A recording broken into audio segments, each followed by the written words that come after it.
देखी भैया, हम शिव के गुरु बनेले बनी, रोरो बनाई और चाचा सुने के प्रयास करी। जे गुरु भैया गुरु बहाना भटक गुल वही रास्ता से फिर से आ जाए अपना महादेव की ओर और महादेव से दया मांगी, चर्चा करी, नमः शिवाय करके प्रणाम करी। गुरु जी जरूर दया करेला।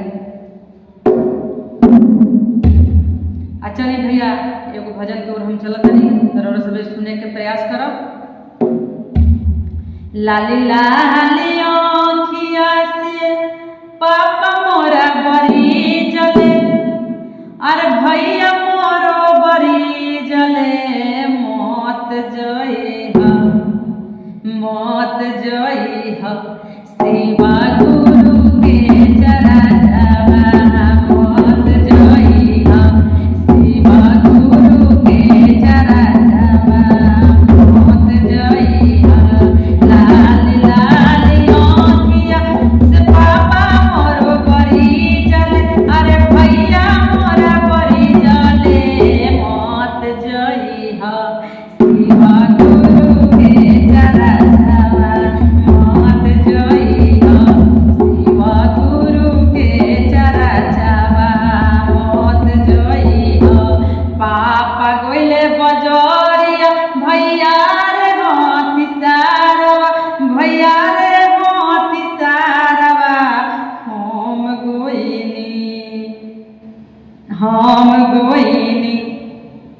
शिवा गुरु के चरणवा, हम गोइनी शिवा गुरु के चरणवा, हम गोइनी के लेले सोड़िया झूला, के लेले कंगनवा, अरे के लेले कंगनवा, के लेले शिवा गुरु के ज्ञानवा, के लेले शिवा गुरु के ज्ञानवा, के लेले पापा लेले सोड़िया झूला, भैया लेले कंगनवा, अरे भैया लेले कंगनवा, हम लेली शिवा गुरु के ज्ञानवा, हम लेली शिवा गुरु के ज्ञानवा, हम लेली शिवा गुरु के ज्ञानवा, हम लेली। कहाँ रखबो सोड़िया झूला, कहाँ रखबो कंगनवा, अरे कहाँ रखबो कंगनवा, कहाँ रखबो शिवा गुरु के ज्ञानवा, कहाँ रखबो शिवा गुरु के ज्ञानवा, कहाँ रखबो।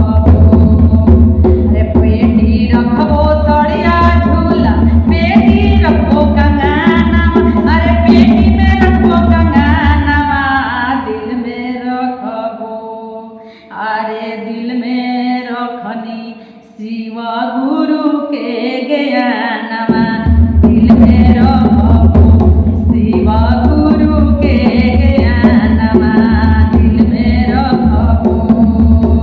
फाट जई है सोड़िया झूला, टूट जई है कंगनवा, अरे टूट जई है कंगनवा, रह जई है महादेव के ज्ञानवा, रह जई है शिवा गुरु के ज्ञानवा, रह जई है शिवा गुरु के ज्ञानवा, रह जई है। आइलन हरेंद्र भैया तीना सुत बतावल, अरे तीना सुत बतावलन, तीनो सुता हम लेनी अपना